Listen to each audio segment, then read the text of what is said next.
passe-temps favori, c'est laisser passer le temps. Avoir du temps, prendre du temps, perdre son temps, vivre à contre-temps.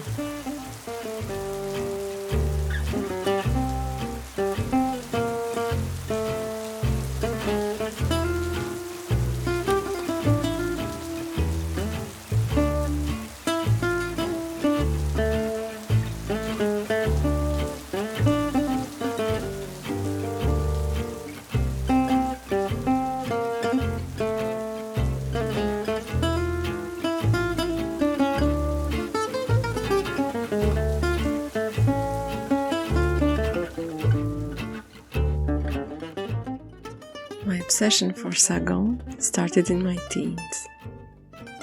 I think the fascination of a world infinitely more free than my small-town life got the better of me. And even though I didn't completely idealize the lifestyle she described, I was pretty smitten with some of the pictures she painted in her books.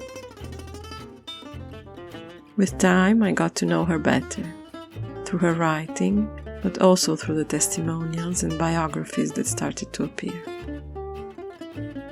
I got a glimpse of the demons that haunted her, and I like to think I started to better understand the universe she created in her novels.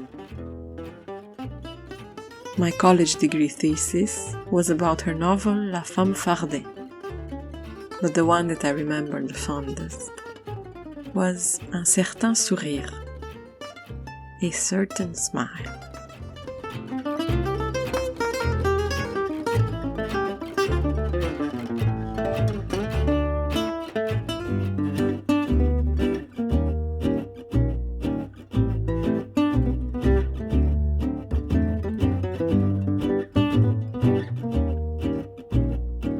Françoise Delphine Coirès was born in 1935, the youngest daughter of a bourgeois family.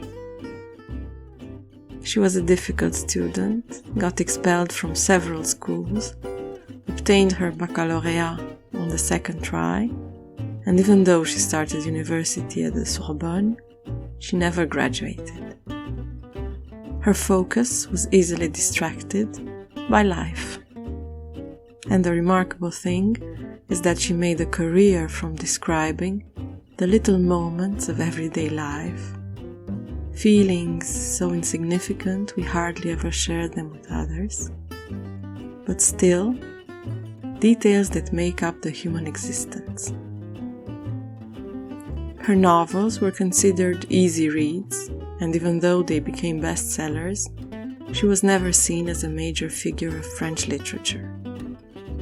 However, the value of her writings is slowly revealing its importance with time, as she depicted the lifestyle of a generation who saw humanity reinvent itself after the war, a generation that invented jazz and freed the arts like never before.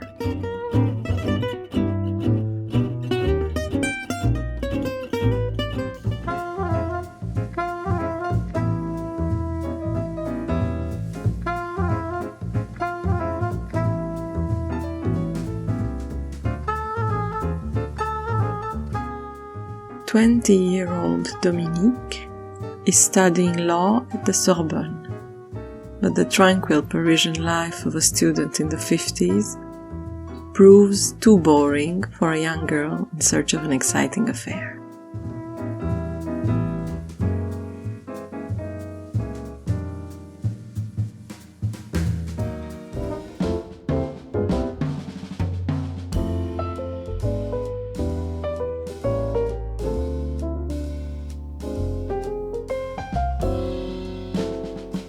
The privilege of boredom in a city like Paris is fascinating to me. It makes me feel nostalgic of times where all you had to do was go to class and let yourself fall in love.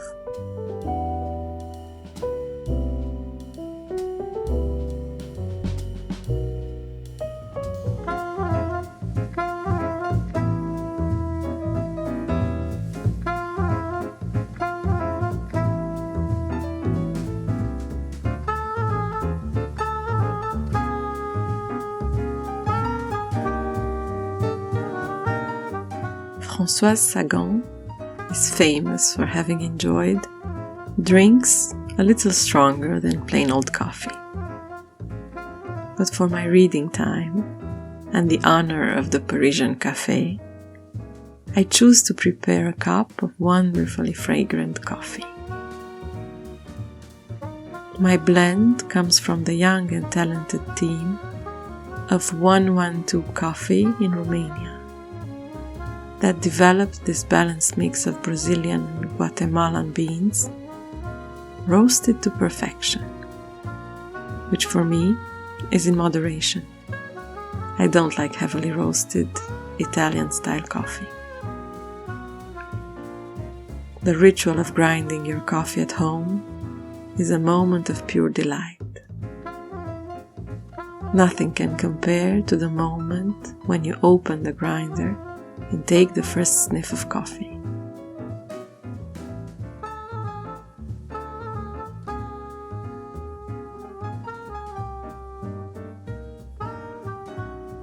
And for a complete Parisian experience, I'll use my French press to brew my perfect cup.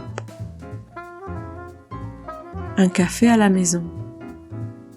But honestly, if you drink it while reading Françoise Sagan, you could just as easily imagine yourself sitting in front of the Jardin de Luxembourg at the Café Rostand, looking at the people passing by.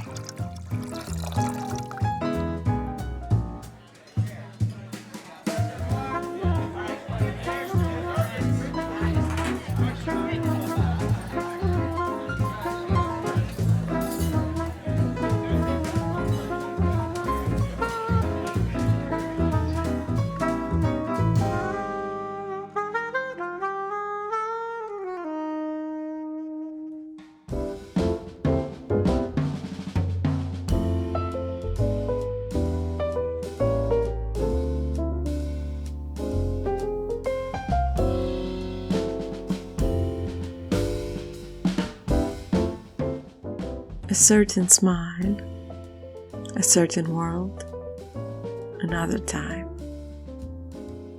Reading this novel at different ages is my own private mirror of personal growth. I used to somewhat identify with Dominique's thirst for adventure, a kind of crazy courage backed up by the very clear knowledge that you can handle it. And even if life proved I could indeed handle it, today I want to say, but why? Many years ago, I came to the conclusion that Sagan's novels taught me the value of solitude as a luxury. And even though her life or her characters did not prove it, I still believe that knowing how to spend your time alone is the strongest impression her novel left on me.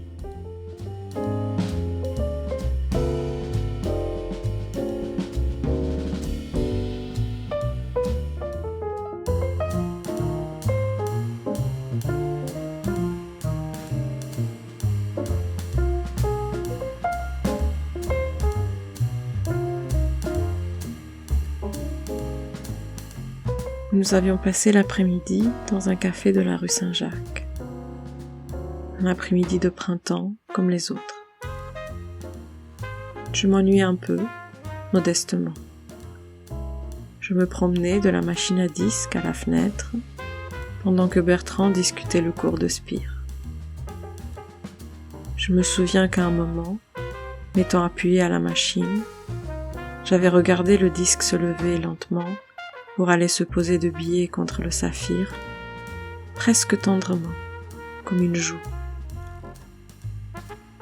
Et je ne sais pourquoi, j'avais été envahi d'un violent sentiment de bonheur, de l'intuition physique, débordante, que j'allais mourir un jour, qu'il n'y aurait plus ma main sur ce rebord de chrome, ni ce soleil dans mes yeux.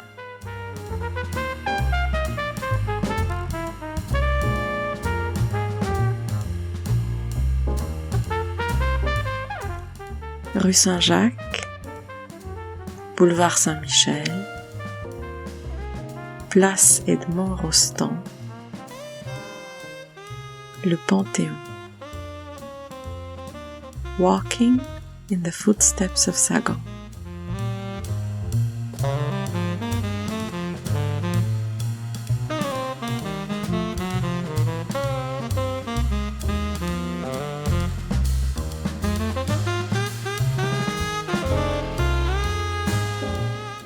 Je me promenais 1 heure, entrais dans 6 boutiques, discutais avec tout le monde sans gêne. Je me sentais toute libre, toute gaie. Paris m'appartenait. Paris appartenait au sans scrupule, au désinvolte. Je l'avais toujours senti, mais cruellement, par manque de désinvolture. Cette fois, c'était ma ville, ma belle ville dorée et tranchante, la ville à qui on ne la faisait pas. J'étais soulevée par quelque chose qui pouvait être de la joie. Je marchais vite, j'avais un poids d'impatience, de sang au poignet. Je me sentais jeune, ridiculement jeune. Dans ces moments de bonheur fou, j'avais l'impression d'arriver à une vérité beaucoup plus évidente que les pauvres petites vérités rabâchées de mes tristesses.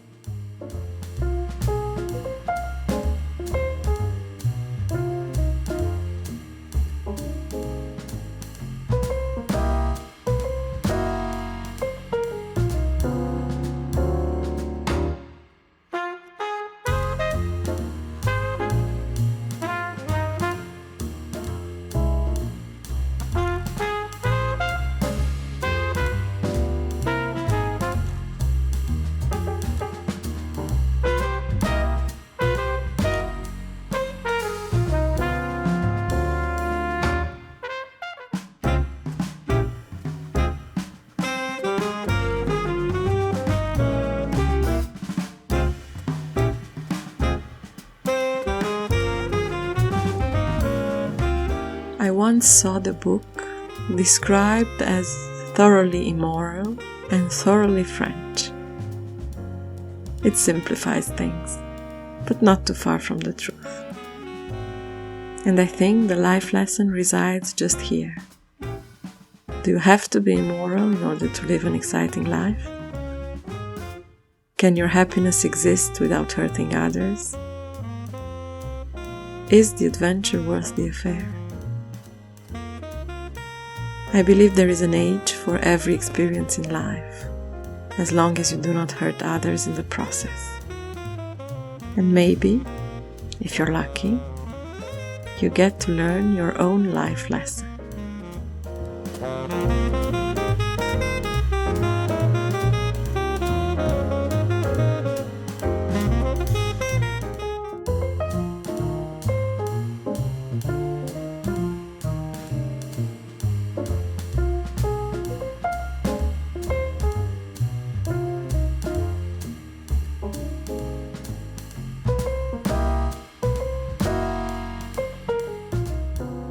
Mais enfin quoi?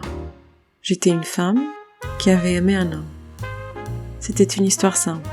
Il n'y avait pas de quoi faire des grimaces.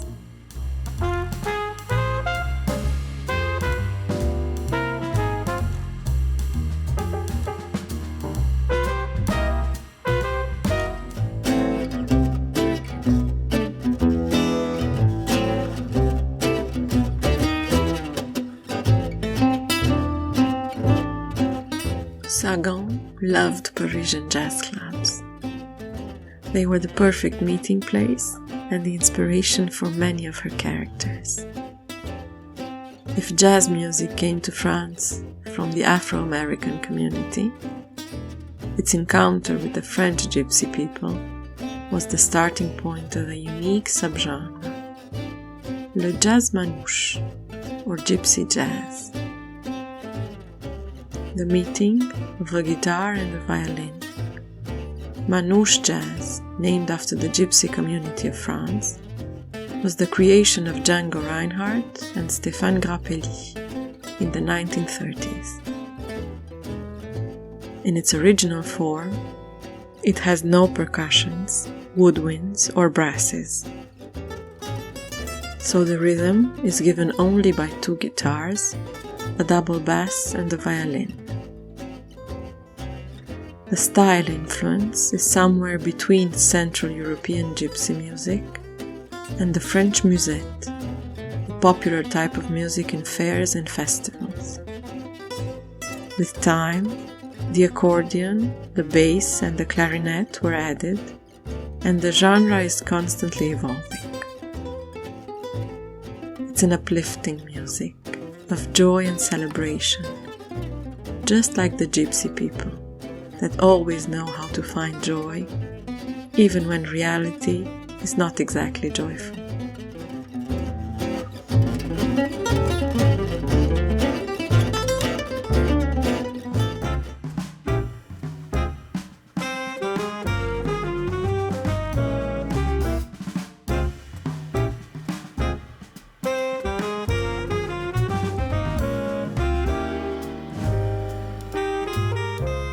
To find that existentialist spirit of Paris and get some perspective for your own little drama.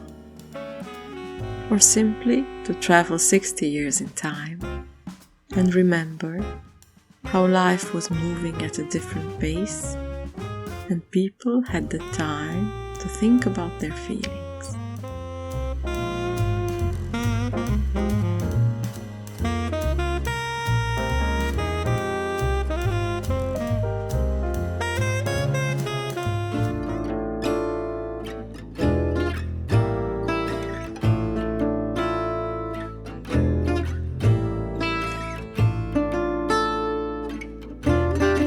I hope you've enjoyed our little stroll through Paris in the company of Françoise Sagan.